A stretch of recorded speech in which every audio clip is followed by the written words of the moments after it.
And Elvis Presley said, "Thank you, sir. Thank you very, very much." And 3 weeks later, I was a millionaire.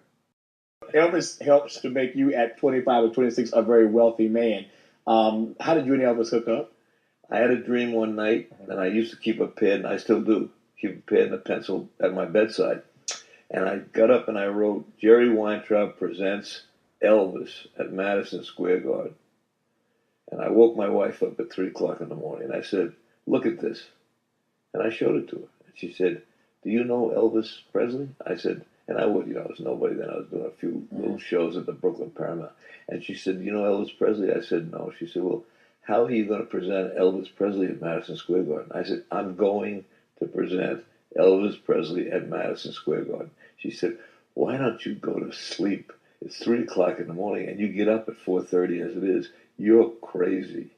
I went back to sleep, got up in the morning, made a couple of phone calls, got Colonel Parker's number. He was Elvis Presley's manager. And I called him. And I called him and he said to me, not a chance. I owe people shows. If Elvis ever goes back to work, he was kind of retired at the time. And it won't be you. It's not going to be you, son. So forget it. I called him every day for one solid year, 364 days. Got very friendly with him on the phone. Never met him. Friendly with him on the phone. The 365th day, I didn't have to call him. He called me. And he said to me, do you still want to take Elvis on the road? I said, yes, I do. He said, meet me tomorrow in Las Vegas with $1 million. And I said, fine, no problem. Now, when I was that age, $1 million to me was so foreign, I can't even begin to tell you. It was impossible to get $1 million. Thought about Rockefeller having $1 million, Andrew Carnegie having $1 million, but not Jerry Weintraub having $1 million. But there were a lot of people in New York who kept saying to me, you know, kid, I think you got a future. I'd like to invest with you. I'd like to do something with you. Let me know when you want to do something. So I made a beeline for all those guys. Nobody gave me a nickel. So I got on the telephone and started calling people left, right, and center, trying to get this $1 million to bring Elvis Presley. And I couldn't raise it. I just couldn't raise it. I got on a plane, went to Las Vegas, and I sat in Las Vegas all night on the telephone calling people. And I got to an attorney in New York who got me to a fella in Seattle, Washington, who I didn't know. I'd never met. And this fellow was an Elvis Presley maniac. And he was a businessman. I said, I need $1 million, and I'm going to have a concert tour with Elvis Presley and blah, blah, blah, blah, blah. And make a long story short, the next day, he wired me $1 million without a contract, just on a verbal deal on the telephone. This man wired me $1 million. And he said, I heard about this Presley thing. I like it. He said, how much money do you need? I said, I need $1 million.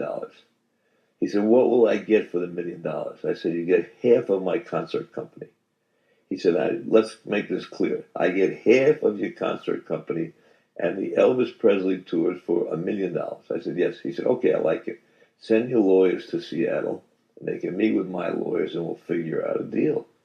And I said, wait a minute, Mr. Smith, you don't understand something. He said, what? I said, I need $1 million in 3 hours, or I'm not going to have a deal. I don't have time for lawyers. I said, first of all, I don't have any lawyers. I said, and second of all, I don't have time for lawyers to go to Seattle and negotiate and make a deal. So he said to me, you know what? I like you. I want to do it. And he wired me $1 million to Las Vegas, which is a whole story, which will take this whole segment. We don't need to get that. And I got the $1 million, went over to the International Hotel in Las Vegas, met Colonel Parker. He was at the roulette table. We went upstairs and we talked about a deal. I didn't know how to make a deal because it was unprecedented. And I had sold half of my concert company. Of course, I didn't have a concert company, so I was selling half for nothing, which was pretty good and pretty persuasive. Yeah. And he ended up making tens and tens and tens of millions of dollars with the company, so he did fine. Wow. Anyway, he took me up to see Elvis, and we talked about the deal first before we went up to see Elvis. And he didn't know what to ask for, and I didn't know what to ask for because this was unprecedented territory. Never been done before. No one had ever taken a concert tour into arenas. I did it for the first time. So I kind of waited it out, and I talked to him a little bit more, and he said, how about 50-50? I said, 50-50, that sounds okay. It's okay with me. He said, okay, Elvis and I'll take 50%, you take 50%. I said, great. I didn't realize what that meant to me, you know, that I was going to become a multimillionaire in no time. And we took me up to see Elvis. I met Elvis. And Elvis said to me, I have two requests, only two requests. I said, what is that? And he called me sir. He was 3 years older than me, and he called me sir. He said, number one, every seat in the arena when I sing has to be full. That's very important to me. And the most important thing to me is all the first 20 rows have my fans, not big shots. I don't care if the governor comes. I don't care if the mayor comes. I don't care if the president comes. If anybody wants to come and bring me an award, tell them to leave it at the box office. I'm not interested in any of that stuff. I'm interested in singing for my fans. And I need them in the front because they give me energy and they make me work better and sing better. And I said, you got it. It's no problem. But on the first show that I did with Presley, I booked him in Miami Beach, Florida on July the 4th. Now, I don't know if you've ever been in Miami Beach, Florida on July 4th weekend, but it's quite humid.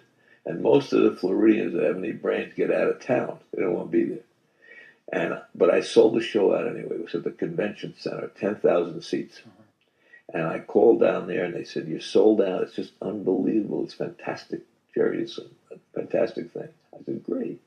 He said, how about a matinee? I said, I'll ask Presley, you know. So I went to see Elvis and I said, how about a matinee? Great. Let's do a matinee. So I booked the matinee. Oh, he did say, can you sell it out? I said, yes. I got down there. I called them up. They said I was sold out both shows. When I got to Florida, I went right to the building July 3rd, and there were 5,000 seats left for the matinee. 5,000 seats left out of 10,000 seats. And I had guaranteed him that every seat would be full. Now remember, that's end of my career, beginning and end, in a very short period of time, with no millions, no nothing. And that day, the Colonel and Elvis came over to the building. And I went to the Colonel, and I said, Colonel, we have a problem. And he said, we do, son? What's the problem? I said, I have 5,000 seats left for the matinee tomorrow. And he said, son, we don't have a problem. You have a problem. So I went outside, took a walk to get some air, and to say to myself, this can't be the end. It's just the beginning. It can't be the end. And I saw the Miami Beach jail staring me right in the face next to the convention center.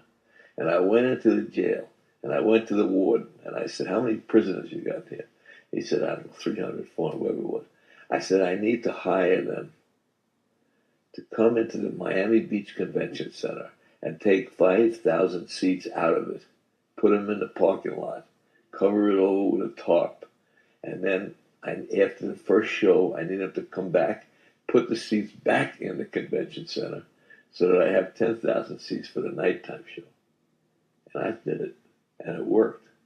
And the only comment I got about it was when the show was over, I went over to have a drink and a sandwich with Elvis. And I said, how'd you like the day? Did you enjoy yourself today? He said, it was great. It was great. Every seats were all full. He said, you know, but the nighttime audiences have much more energy than the daytime because there were 5,000 less people. So he kept that $1 million in the drawer, took me up to Elvis's room, knocked on the door, and he said, Elvis, I want you to meet Mr. Weintraub. He's your promoter. Just gave me $1 million for you. And Elvis Presley said, thank you, sir. Thank you very, very much. And 3 weeks later, I was a millionaire. After the tour, I became a millionaire. There's choices in life. I made a choice for career and for success. When you make that choice, you give up something. You have to give up something. I worked 24 hours a day and still do 7 days a week. I don't know about Saturday or Sunday. I don't know about holidays and vacations.